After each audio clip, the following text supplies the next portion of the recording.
What's up? It's Parker. How y'all doing? Here I am back with another video. Joker finally came out and it does not disappoint. So I don't know if you remember my first video, but I was talking about the trailer, the most recent trailer that had been released for Joker, and I was just kind of like ho hum about the whole situation. Well, it is everything. That movie was so good. I saw it yesterday when it came out. Dude, it was just it was honestly one of the best movies I've seen in a long time. And when I say the best movie, I mean the cinematography, the story, the acting, the production value, the acting. Let's just go through it, shall we? So we got Joaquin Phoenix. I am not a Joaquin Phoenix fan. I don't know hardly any of his movies. Let me go just do a quick little research right quick. And I want to see what movie I would really know Joaquin Phoenix from. Because, I don't know. Oh wow, he was really unrecognizable in Joker. Because now that I'm looking back, he was in Her, which was so touching and beautiful. He was now these are the movies that are Signs. He was the brother in Signs, and he was a very nice looking man in Signs from 2002. And then we remember Her from 2013 when he fell in love with his artificial intelligence personality, his Siri. He fell in love with his Siri. The rest of these movies, I don't remember them. Maybe other older people. I'm 30, so people older than 30 probably remember Joaquin Phoenix for other roles that he played. Regardless, this motherfucker, pardon me, but he knocks it out the park. The physicality, the body language of his acting, like he acted from head to toe to breath. His voice, that laugh, that sinister, creepy laugh that the Joker always has, on the head. His voice inflection was even like he was. He was just in the role. I mean, he was perfect. He did it. It was. I love good acting, okay? When I say I love good acting, when it takes me, he did it because, you know, as in our generation, we remember Heath Ledger from Dark Knight, right? That's our go-to Joker reference. He makes me forget about Heath Ledger, which was a tall order for me because I didn't think it could get any better. Well, it did. And he...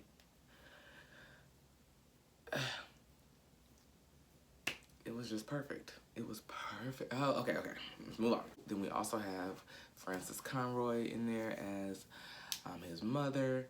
She is one of my favorite actresses from 6 Feet Under and the American Horror Story series.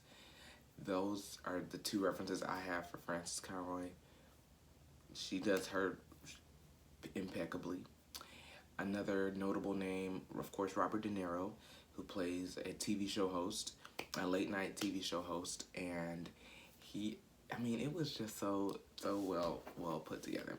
There was another really funny quote, in my opinion, by his mom. He's an aspiring comedian.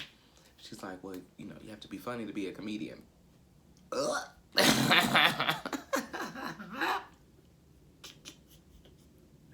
The character is Arthur Fleck, and we start out with him in a social worker scene, talking to his social worker, and there was a standout line for me: I just don't want to feel so bad anymore.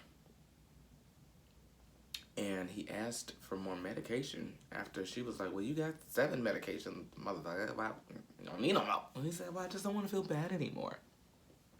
That's profound. I wonder how many other people in this entire universe right now don't want to feel bad anymore and they're medicated.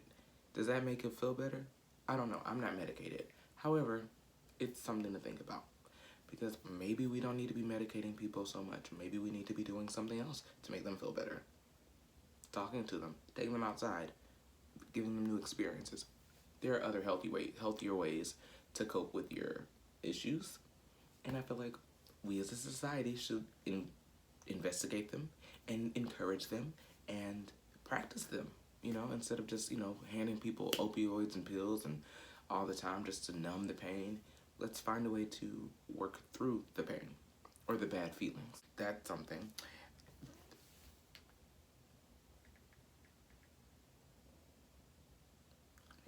He's on the bus, laughing, playing with this little boy. And then he explains that he has this laughter condition. He gives this lady this little card that says, I have uncontrollable laughter. Sometimes when I'm feeling something, it doesn't mean that something's funny. It's just the way that I am. I have a condition. It's called pseudobulbar effect. So, pseudobulbar effect is what he says that he has, or PBA. There wasn't a term for it back then. So the main character, you know, he's a clown, and he works through this agency that sends clowns out on jobs.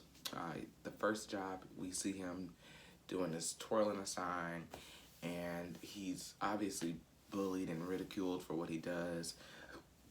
People really don't respect him. He gets beat up. So you really feel bad for Arthur. Really do. And in this time of our society, people are so mean and they bully and cyberbullying and all that's going on. So it's very relevant on how he was treated in the film. And he's a very soft-spoken individual. He lives with his mom, Frances Conroy. He has this friend from the elevator that we see, this beautiful young black woman that he, you know, has this like kind of flirtatious vibe with, which is cute. And so, you know, he's a relatable character because we know this person. You know, everyone knows that kind of weird, quirky guy in the office or at church or in your neighborhood, whatever. He's just that weird guy, but he's not horrible. He's just kind of odd.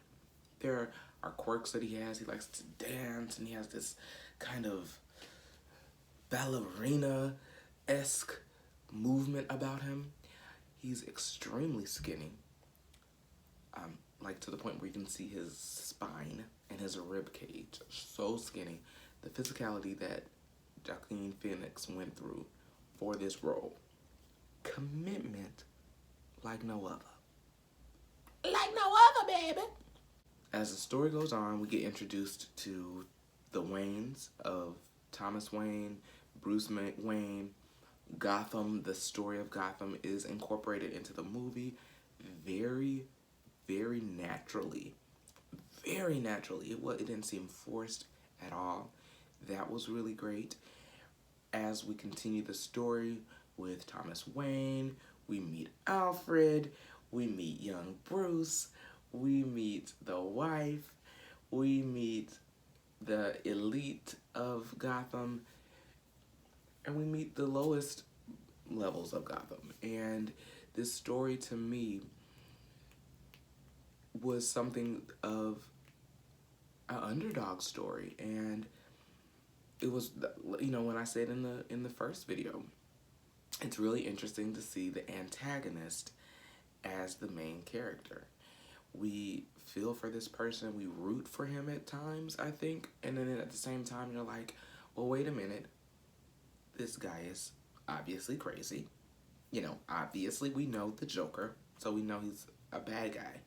However, the way it was portrayed and the way it came across the screen was just so poetic and just really a really, really great film. There's a, without giving it away, we just see the progression of this character go in a way, and there are twists and turns and things that you can't predict. I couldn't predict what happened at the end, which is what I love about a movie, is when I can't guess what happens, and what happens makes the story that much better. You know, because there are some movies that have a twist and it's just for crap. You know, it doesn't really go anywhere. This twist really hits the nail right on the head, and I think they really, really did a really great job. The makeup was excellent. It was creepy enough, yet not too creepy, because he's a clown, right? So that's he's funny. So it was clown creepy, but not creepy clown, if you know what I mean. And it was just perfect. Yeah, I think that everything that I've said will hopefully make you want to go see it.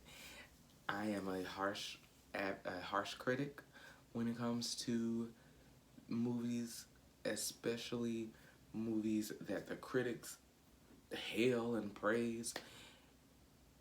I'm always like, it probably ain't all of that. And then I want to see it because I love a good story. I love good acting, cinematography, all of that. I love film. I love entertainment. And they gave it to us. They gave it to us. I mean, you get lost in that story. And you see I feel like there are ties to the politics of today with Trump and his elitist feeling. I feel like there's a lot of tie-ins to that. You would have to watch the movie so you could get the references. There was a scene that I thought was really interesting. At the end, there's a very big scene of chaos, and there's a sign in the back that says Ace in the Hole, and it made me think, that Joker did it. That's that's the best way I can put it without completely ruining the whole movie. However, great work.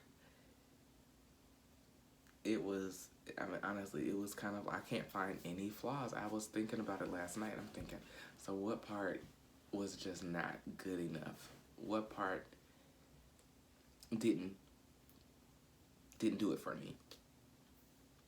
All the parts did it for me. It was really fun to watch. There are jumping parts. There's parts that make you jump, and I looked to the left when I was in the theater, and I saw somebody like, that's always good, because that's what I was feeling, but I wanted to see who else look like that. You know who else looked like that?